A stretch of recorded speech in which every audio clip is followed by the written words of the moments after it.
who has been cyberbullied, or maybe even you yourself have been bullied.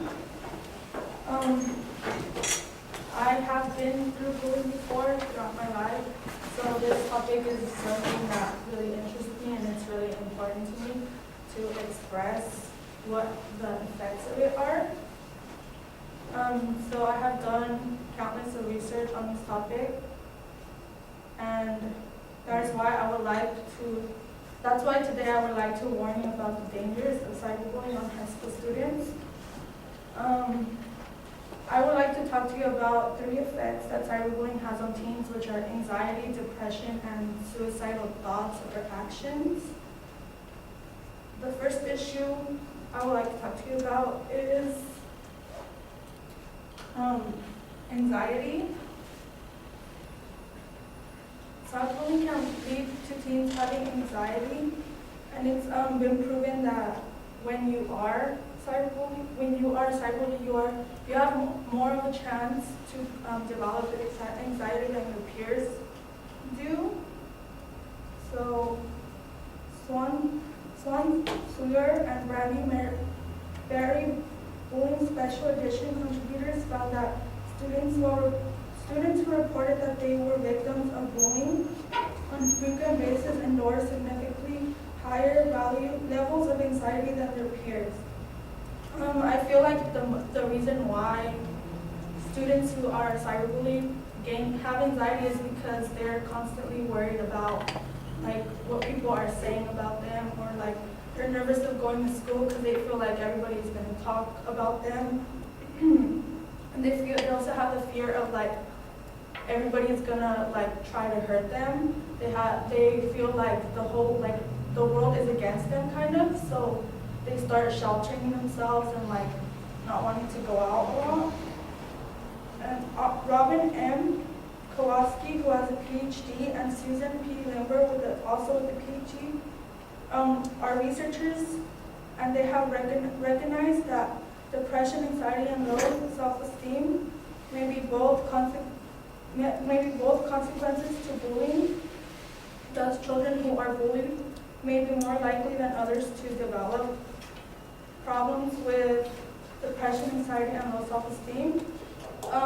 Another reason why students who are bullied can gain anxiety or are more likely to get anxiety than their peers is because a lot of the times they don't see who their attacker is, since they are behind screens, so they're always wondering who it is, or maybe it's this person in my school and I don't want them to talk about me, so they start worrying about everybody.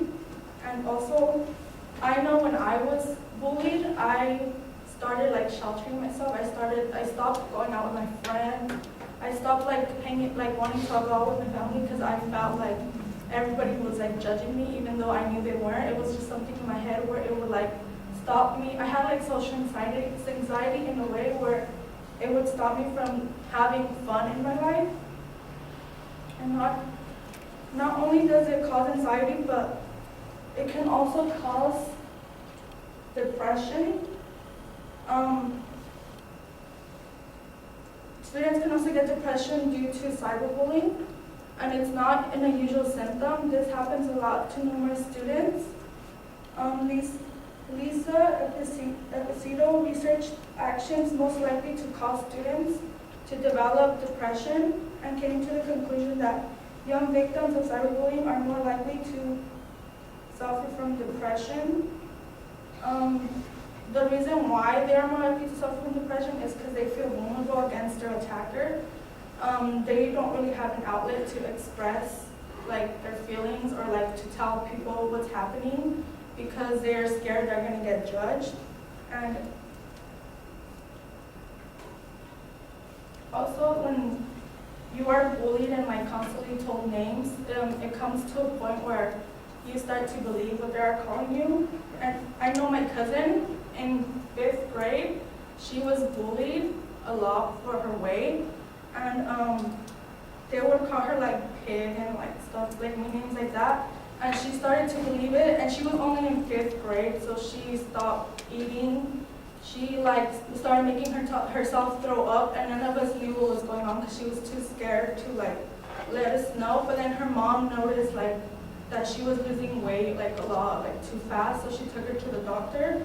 And the doctor said that she was starting to develop bulimia, I believe she said.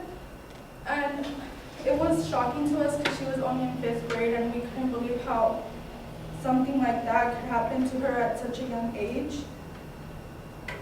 And cyberbullying has been causing depression to more and more students. Molly Walker stated that according to the results of meta-analysis, exposure to cyberbullying significantly increased levels of depression among adolescents 12 to 18.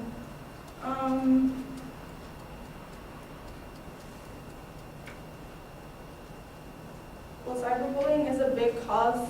It's like one of the biggest causes of depression amongst students in high school. And the meta-analysis proven by Molly Walker in a way proves that because of anxiety, high school students do develop depression. And the most important issue I would like to discuss is suicide.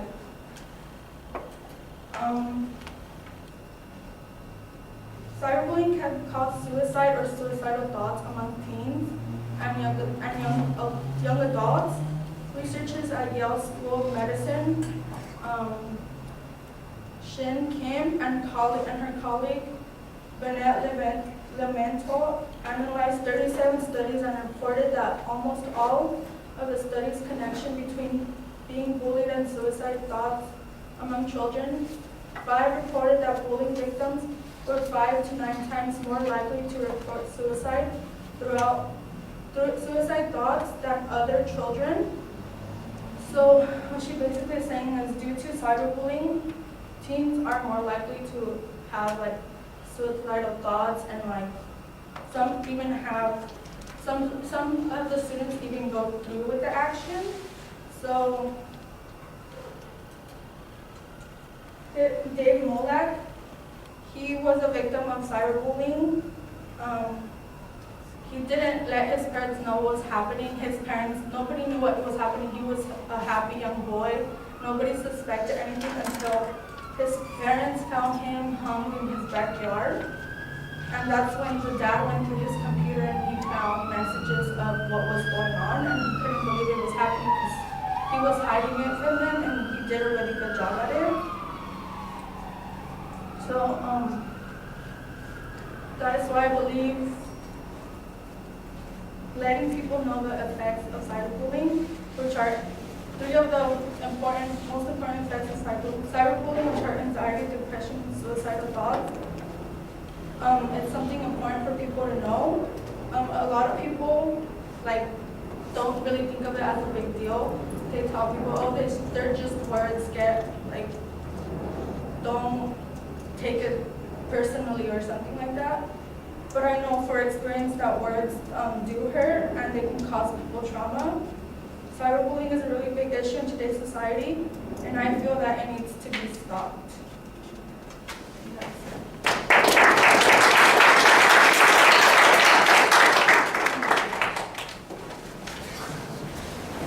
Elisa, what was the time on that?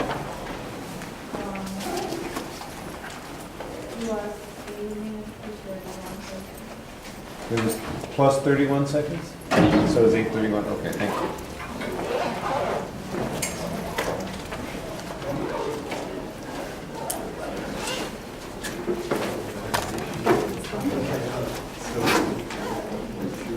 All right, Elisa, very quickly, what did you think? And speak loud and clear, because there's a lot of background noise of all the people who are trying to rush to get out of here.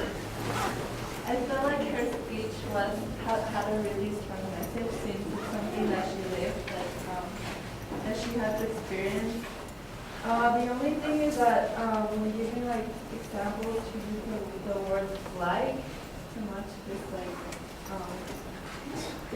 that's just the only thing that I think that she. But so far, everything was great. Like your examples, you related everything with your own experience. So I think it was a good. All right. I thought you rushed the opening a little bit, but I thought the topic was very clearly identified. You have a good justification, an excellent preview. I thought you did a very good job citing your sources on all of the 3 points, and you were consistent about doing that. I like the fact that you use personal examples occasionally to make it more interesting, and that you've got a very specific example on that 3rd point. The visuals are used primarily for transition purposes. They don't add a lot to understanding. I think there are a couple of places where maybe you'd be able to add a couple more things. The pacing's a little bit awkward when you're delivering it. You're having to read a little bit more than you want to do. That's something that could be fixed by practice, and we're rushing a little bit because everybody's halfway out the door. All right, thank you.